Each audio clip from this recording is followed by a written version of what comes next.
Hi everyone, welcome to the Communication and Conflict YouTube channel and CAOS podcast, promoting mindful communication and growth through conflict. So it's the 3rd of January 2022, and I've had pause for reflection over the last 6 years in the UK, where there have been two particularly divisive issues that have occurred. So Brexit and Remain, that kind of debate, if it was a debate, that kind of particular issue over which people had very divided views. And then, of course, not just in the UK, but globally, there's been the discussions that have gone on in relation to COVID and the ways in which things are being handled and managed, etc. And for me, both on a kind of global scale and as well as that kind of reflected in more local debates on issues and concern about issues, they reflected the ways in which debates on difficult topics can very easily get stuck and not ultimately move on and be resolved. And I just want to kind of reflect on the different features of a debate on an important issue that means it doesn't move on. So the title, as you'll already know for the video and podcast, is Why I'm Right Stroke You're Wrong Obstructs Any Debate on Important Issues from Moving on Effectively. So that kind of polarisation and what the consequences of that polarisation can often be, such that it stops any movement forward,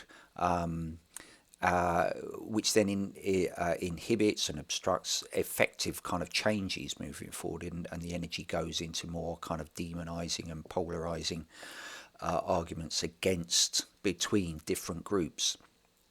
So I've mentioned we've had Brexiteer, Remainer, we've had anti-vax, sheepy, we've had climate deniers, climate fantasists or climate doomsayers, the kind of labels that each side might have about each other, the left and the right, which kind of, whenever they're said, with some of these you might just think, well, they're just descriptive, but often when they're used, they're meant with a kind of slightly sneering or kind of derogatory aspect to them. And then on more kind of local situations, say in workplaces, a topic that many of you will have seen before that I talk about is the idea of a bully, and then either victim or target, or as sometimes described by the bully, shirker or kind of lazy, or whatever label they have in return for the person who accuses them of being a bully. And so I want to kind of look at what means that many debates which people have very passionate views about, how they get stuck, as I say, on a kind of global scale, but also on a local scale, because it's reflected throughout at every level. Where a debate doesn't move forward, there are very clear features as to what happens such that they don't move forward, and the energy gets wasted in a way. The energy of people's passion and interest in the topic gets wasted because it's focusing on the wrong, or it's not focusing on the issue that people are feeling very passionate about. So this kind of creation of labels, I mean, we have labels in our language. We have a label for a tree, we have labels for cars, objects, animals, we have a label for them. But when we create labels to describe the other side in a debate, and in turn they create labels about us perhaps, it's what leads to the situation remaining stuck, because the focus, instead of being on the topic, it becomes about each other. And one of the kind of significant features of labelling groups, so, as I say, Brexiteer, Remainer, or anti-vax, sheepy. I mean, sheepy, people may have heard, is meant to kind of be the people who just comply without question, and the anti-vaxxers are meant to be the kind of the radical opposition to vaccinations, etc., and it's polarized in those very extreme ways, rather than recognise that there's a whole spectrum of views across those two aspects. And ditto with climate deniers and climate fantasists or climate doomsayers, that it's not just, one thing that completely dismisses the idea of climate change and the other one that predicts that there's going to be, an apocalypse or whatever. There's a whole range of viewpoints across that spectrum which can contribute to discussion about it, but which don't really get a chance to be heard because you're either seen as being in one camp, you're either for or you're against, in whatever direction you're looking at things. And so it stays stuck simply because of that. And it's what in kind of conflict resolution can be described as a competitive approach to conflict. So it's basically saying, I'm right and you're wrong. So the fact that you don't see how right I am must be because perhaps you're a bit dumb, you're a bit stupid, you're uneducated. All of these labels can arise, when in order to try to explain why it is you don't agree with me, rather than that you just simply have a different perspective and there are different factors that you're taking into account to what I'm taking into account. So therefore, from your perspective, really, you're just as right as I might see myself, but I don't want to acknowledge that, so I will start to use labels for you such that you're dumb, you're uneducated, you're, whatever suggestion, you're stupid, whatever label I might apply to you because you don't agree with me. It must be for that reason rather than because there is another perspective. And then in time, it moves beyond simply that you're less intelligent than me. It moves into that you're a bad person as well. There's something evil and malicious about you.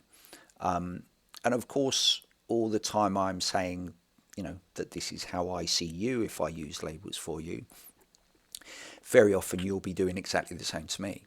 So it's this kind of symmetrical, stuck situation. I'm right, you're wrong. No, I'm right, you're wrong. No, I'm right, you're wrong. No, I'm right, you're wrong. Just goes nowhere. And when I try to entrench how right I am by saying you're stupid, you say how stupid I am. And then when I say how evil and bad you are, you say how evil and bad I am. And sorry, I'm laughing because I see it so often. It's so wasteful of energy and time. Whereas if we were to not focus on those labels, we could continue to have a debate about the different features and the different angles from which we're seeing things. And it still allows us to disagree, but we're at least listening to and taking on board what each other has to say without demonizing each other with our labels. And the reason I want to kind of point out this thing about labels is that immediately it becomes a distraction from an effective conversation in a debate. So say we're talking about an issue one way or the other, and then suddenly I say, oh, but you're just being stubborn. Instead of that being a comment about the issue, it's a comment about you. So therefore, you're likely to say something about me in return, or at least be upset that I've said it, and therefore be less willing to listen to my point of view because I'm now making personal comments about you. Now, stubborn is quite a light thing to say, no less unpleasant, but it's still quite a light thing to say. But if I start then categorizing you as being, of all the various options of global concern, a sheepy, implying you're a sheep and you just go wherever you're told to go, that's likely to upset you as well. If you call someone a climate doomsayer, they're likely to take it very personally, so therefore they're likely to then come back something at you rather than continue that debate. And and the thing with the use of labels, someone who I very much admire, and you may have heard me speak of them before, Eckhart Tolle, he once wrote, and has probably said as well, that in the extreme, when we allocate labels to people, it it means that we're able to kind of not see them as human. We dehumanize them. And so we attack the concept that they represent to us. And sometimes that can even go so far as to feel that we're able to justify killing that person because they represent a concept.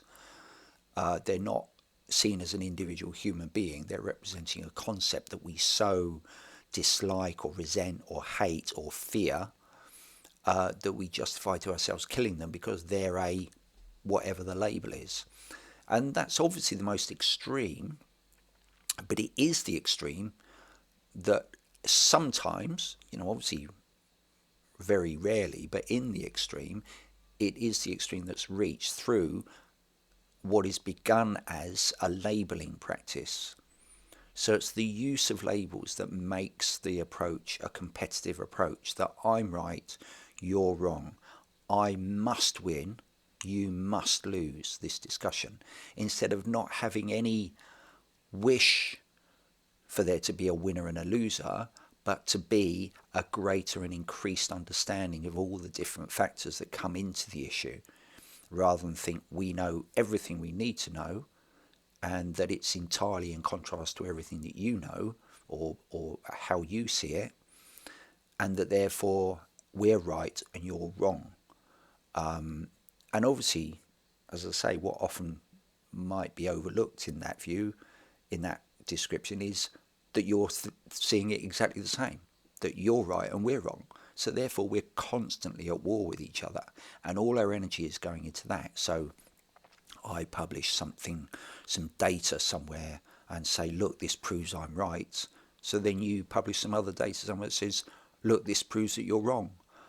And instead of us both looking at, well, I wonder how these two different sets of data come to, apparently different interpretations or different outcomes, what can we learn from that, which would be a truly scientific approach.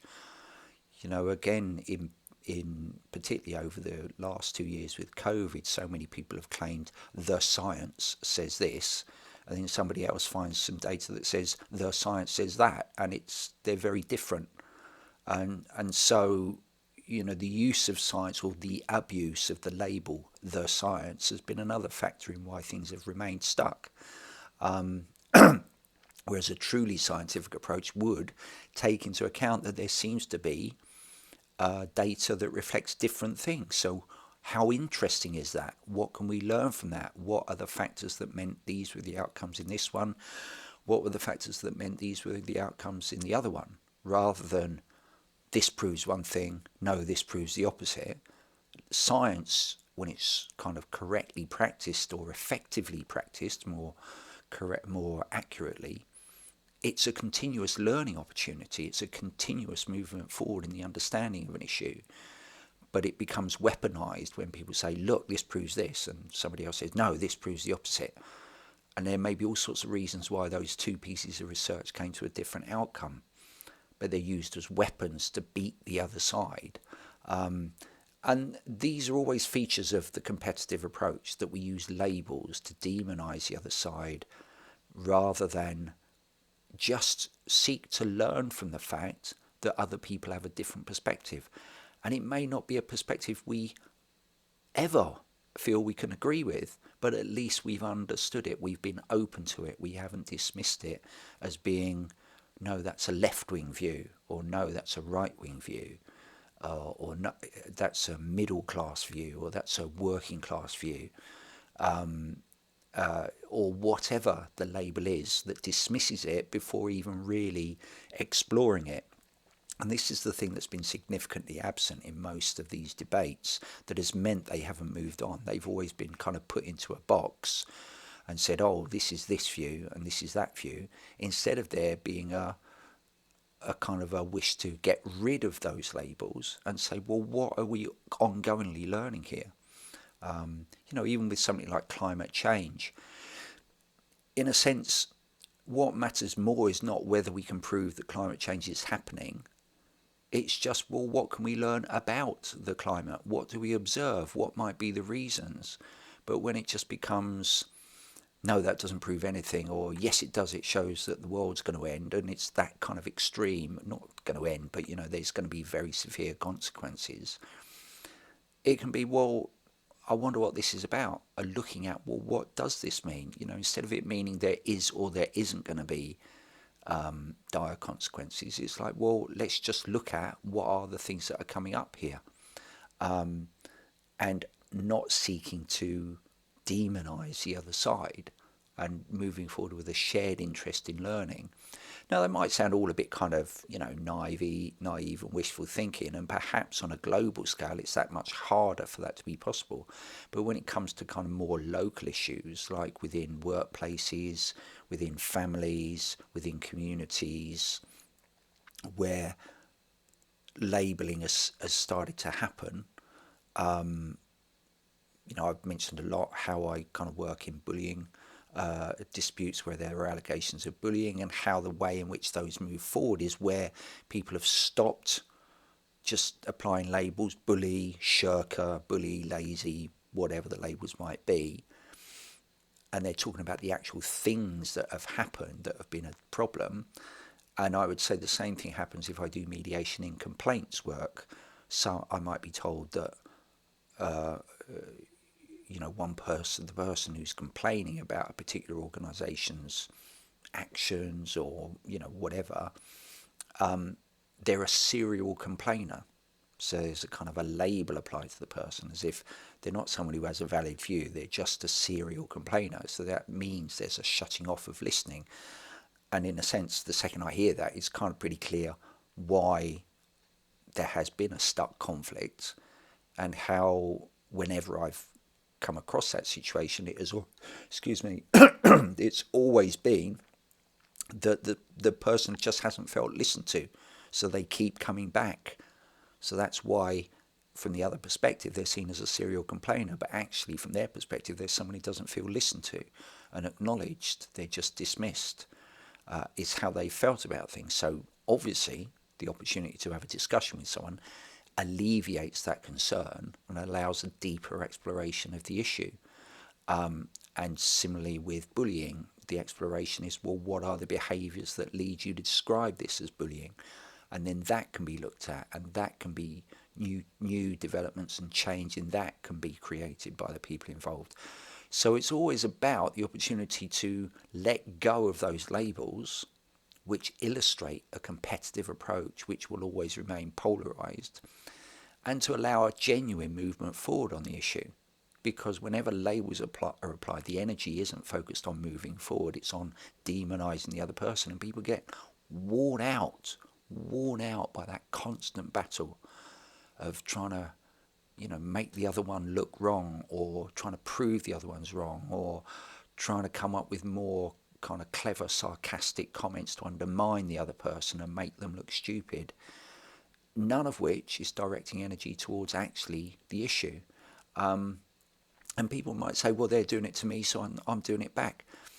And what that misses is the second we stop doing it back, our energy doesn't go into that. It can go into, what can I do that will serve the purpose that I'm trying to pursue, whether those people agree with me or not, whether that person agrees with me or not. What can I still do that supports what I believe is important to be possible, both for myself and for any kind of wider good that I feel that's going to support? How can I still do that without getting involved in a attack, counter-attack, kind of demonizing interaction with the other person? So what I would ask is for you to consider, if you're feeling stuck in some kind of issue of debate, whether it's on something like COVID, or whether it's on something local to you, or some other issue, to what extent have you found yourself creating labels for other people? Or to what extent have you found people applying labels to you after kind of expressing your views on things? And so, what we would do in mediation is we do an exploration of what the things are that you see happening that you're concerned about. So rather than adopt a label for the people you see as doing it,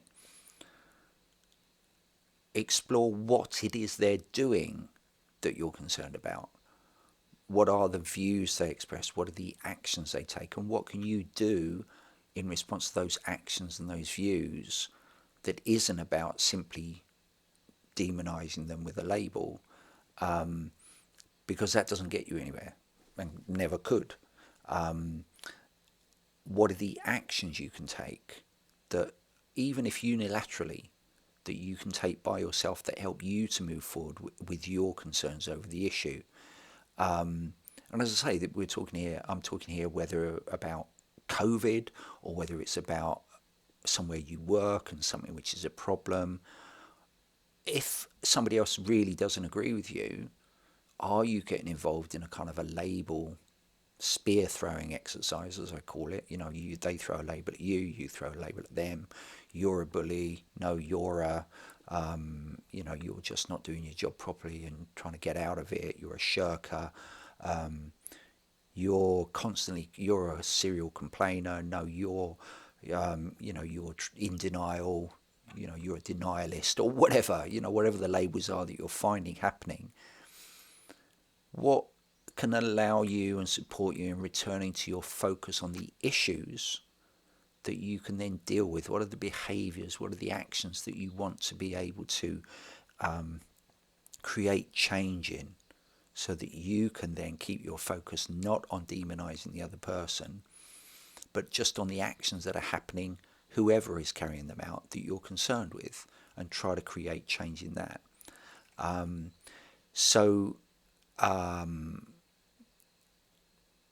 Just some sample questions. I've got some sample questions that can sometimes stimulate that kind of thinking, but they won't be enough of the kind of questions, because obviously your situation will be unique to you. But just some example questions. What are the actions of concern to you that are going on, and how are you affected by them? What's the impact on you of, is it that it's a direct impact, or is it a kind of just a concern for the world and the future?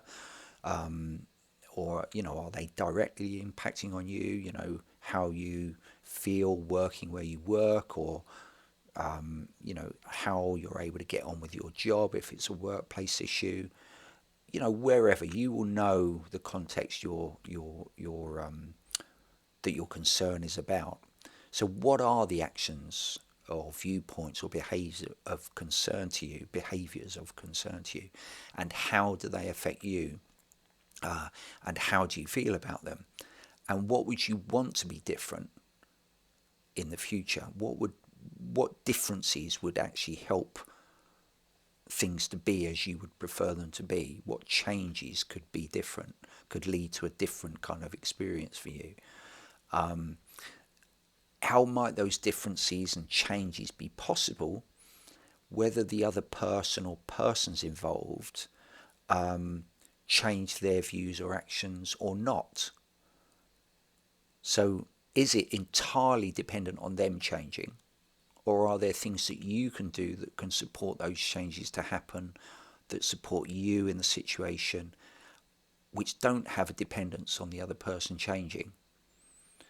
So that then you're able to see what the personal power is that you have in the situation, that can enable you to do as much as you possibly can and have influence over as much as you possibly can, irrespective of whether the other person changes or not.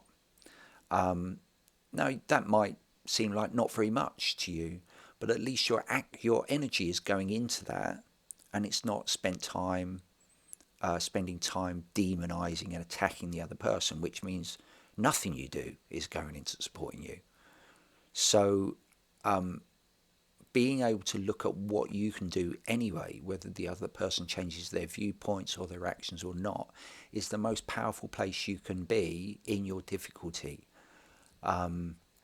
So that you're supporting yourself with your concerns about the situation, your challenges in the situation, and your energy isn't going into demonizing or trying to defeat the other person.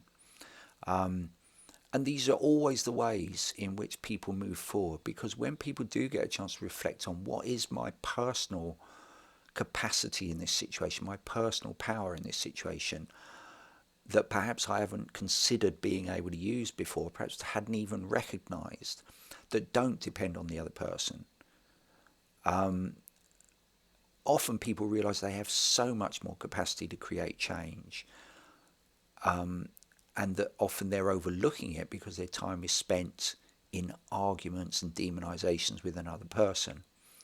Now, that it might just be that you take actions for yourself, but it might be that you're then more able to have a discussion with those other people that doesn't then descend into name calling. Because if you don't do it, it's far less likely that they will do it in return. But even if they do still call you by a label, what can you do to keep your focus on discussing the issue? Because I can't guarantee this, but I would say that if you're able to do that, you may well find it quite surprising how much more you can move forward than you might have previously thought possible if you can prevent yourself from getting involved in using counter labels when people label you in some kind of, perhaps dismissive way.